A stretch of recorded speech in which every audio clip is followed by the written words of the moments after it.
ಕರ್ನಾಟಕದಲ್ಲಿ ಮಳೆ ನಿಲ್ಲೋ ಲಕ್ಷಣಗಳೇ ಕಾಣಿಸ್ತಿಲ್ಲ. 2 ದಿನ ಮಳೆ ನಿಂತರೆ 1 ವಾರ ಜಡಿ ಮಳೆ ಆಗ್ತಾ ಇದೆ. ಉತ್ತರ ಕರ್ನಾಟಕ ಮಾತ್ರವಲ್ಲ, ಅರ್ಧಕ್ಕರ್ಧ ಕರುನಾಡಲ್ಲಿ ಭಾರೀ ಮಳೆ ಸುರಿತಾ ಇದೆ.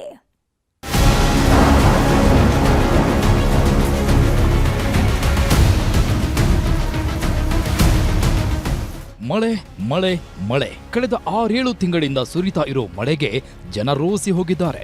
ಮಳೆ ನಿಂತ್ರೆ ಸಾಕಪ್ಪ ಅಂತ ದೇವರಲ್ಲಿ ಪ್ರಾರ್ಥನೆ ಮಾಡೋ ಸ್ಥಿತಿಗೆ ಬಂದು ನಿಂತಿದ್ದಾರೆ. ಇಷ್ಟು ವರ್ಷ ಮಳೆಗಾಲ ಶುರುವಾಯಿತು ಅಂದ್ರೆ ಮಲೆನಾಡು ಹಾಗೂ ಕರಾವಳಿ ಜನ ಕಣ್ಣೀರಿಡ್ತಾ ಇದ್ರು. ಆದ್ರೆ ಈ ಬಾರಿ ಉತ್ತರ ಕರ್ನಾಟಕದ ಮೇಲೆ ವರುಣ ದೇವ ಕೆಂಗಣ್ಣು ಬೀರಿದಂತೆ ಕಾಣುತ್ತಿದೆ. ಹಗಲು ರಾತ್ರಿ ಎನ್ನದೆ ಬಿಟ್ಟೂ ಬಿಡದೆ ಮಳೆ ಸುರಿತಾ ಇದೆ. ಮಳೆಗಾಲ ಮುಗಿಯೋಕೆ ಬಂದ್ರೂ ವರುಣ ದೇವನ ಅಬ್ಬರ ಮಾತ್ರ ಕಮ್ಮಿಯಾಗ್ತಿಲ್ಲ. ಭಾರೀ ಮಳೆಯಿಂದಾಗಿ ಗದಗ ಜಿಲ್ಲೆಯ ಲಕ್ಷ್ಮೇಶ್ವರ ತಾಲೂಕಿನ ಆಡರಕಟ್ಟಿ ಜನ ಕಂಗಾಲಾಗಿದ್ದಾರೆ.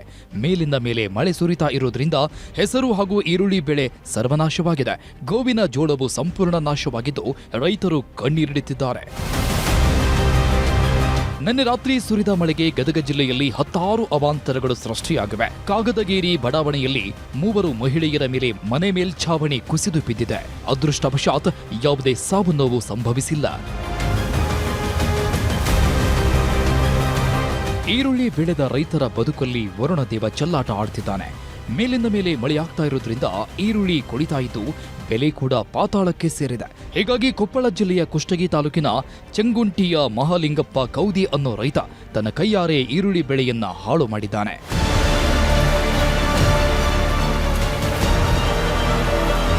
ಬಿಟ್ಟು ಬಿಡದೆ ಸುರಿತಿರೋ ಮಳೆಗೆ ದಾವಣಗೆರೆ ಜಿಲ್ಲೆಯ ಜನ ಅಕ್ಷರಶಃ ನಲುಗಿ ಹೋಗಿದ್ದಾರೆ. ಹಳ್ಳಕೊಳ್ಳಗಳೆಲ್ಲ ಹುಚ್ಚೆದ್ದು ಹರಿತಾ ಇದ್ದು ರಸ್ತೆಗಳು ಮುಳುಗಿ ಹೋಗಿವೆ. ಚನ್ನಗಿರಿ ತಾಲೂಕಿನ ಬೈರನಹಳ್ಳಿಯಲ್ಲಿ 10 ಮನೆಗಳಿಗೆ ನೀರು ನುಗ್ಗಿದ ಪರಿಣಾಮ ಜನ ಪರದಾಡ್ತಿದ್ದಾರೆ. ಅಡಿಕೆ ತೋಟಗಳಿಗೂ ಕೂಡ ವರುಣದೇವ ಜಲದಿಗ್ಬಂಧನ ಹಾಕಿದ್ದಾನೆ.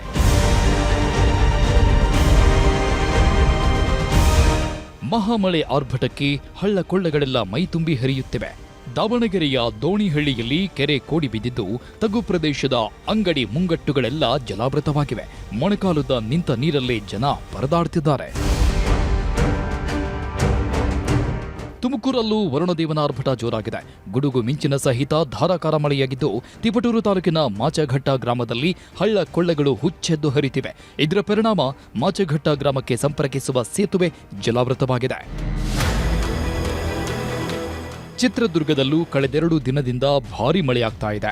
ಹಿರಿಯೂರಿನ ಕೆರೆ ತುಂಬಿ ಹರಿತಾ ಇದ್ದು ಎಲ್ಲೆಂದರಲ್ಲಿ ನೀರು ನುಗ್ಗುತ್ತಿದೆ. ಹೊಸದುರ್ಗ ತಾಲೂಕಿನಲ್ಲೂ ವರುಣದೇವ 10 ಅವಾಂತರ ಸೃಷ್ಟಿಸಿದ್ದಾನೆ.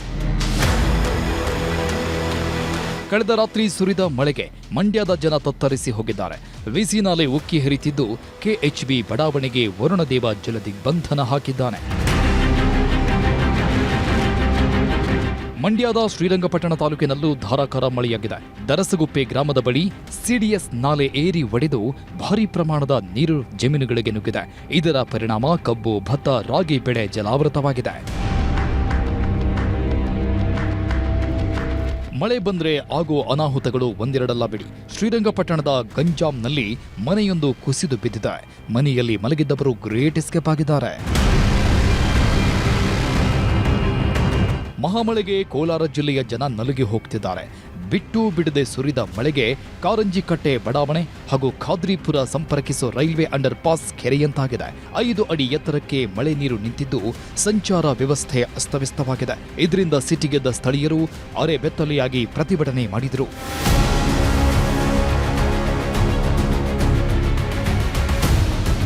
ಕೋಲಾರದ ಶ್ರೀನಿವಾಸಪುರದ ಪಟ್ಟಣದಲ್ಲೂ ಮಳೆರಾಯ ಅಬ್ಬರಿಸಿದ್ದಾನೆ. ಸಂತೆ ಮೈದಾನದ ಮನೆಗಳು ಜಲಾವೃತವಾಗಿದ್ದು ಇಡೀ ರಾತ್ರಿ ಜನರು ಜಾಗರಣೆ ಮಾಡಿದ್ದಾರೆ. ಮನೆಯಲ್ಲೆಲ್ಲ 2-3 ಅಡಿ ಎತ್ತರ ನೀರು ನಿಂತಿರೋದ್ರಿಂದ ವಸ್ತುಗಳೆಲ್ಲ ನೀರು ಪಾಲಾಗಿವೆ. ಚಾಮರಾಜನಗರದ ಮಲೆ ಮಹದೇಶ್ವರ ಕಾಡಂಚಿನ ಪೊನ್ನಾಚಿ ಗ್ರಾಮದಲ್ಲೂ ಮಳೆರಾಯ ಭಾರೀ ಅವಾಂತರ ಸೃಷ್ಟಿಸಿದ್ದಾನೆ. ರಾಮಚಂದ್ರ ಅನ್ನೋ ರೈತ ಬೆಳೆದಿದ್ದ 4-5 ಎಕರೆಯ ರಾಗಿ ಬೆಳೆ ಸಂಪೂರ್ಣ ನೆಲಕಚ್ಚಿದೆ. ಇನ್ನು ಚಿಕ್ಕಮಗಳೂರಲ್ಲೂ ಮಳೆ ಅಬ್ಬರಿಸುವುದಕ್ಕೆ ಶುರುವಾಗಿದೆ. ಮೂಡಿಗೆರೆ, ಕಳಸ, ಶೃಂಗೇರಿ ಭಾಗದಲ್ಲಿ ಮತ್ತೆ ಮಳೆಯಾಗ್ತಿದ್ದು ಜನ ಕಂಗಾಲಾಗಿದ್ದಾರೆ. ಒಟ್ನಲ್ಲಿ ರಾಜ್ಯದ ಮೂಲೆ ಮೂಲೆಯಲ್ಲೂ ಮತ್ತೆ ಮಳೆರಾಯ ಅಬ್ಬರಿಸುತ್ತಿದ್ದು ಜನರ ಬದುಕು ನೀರಾಬಟ್ಟೆಯಂತಾಗಿದೆ.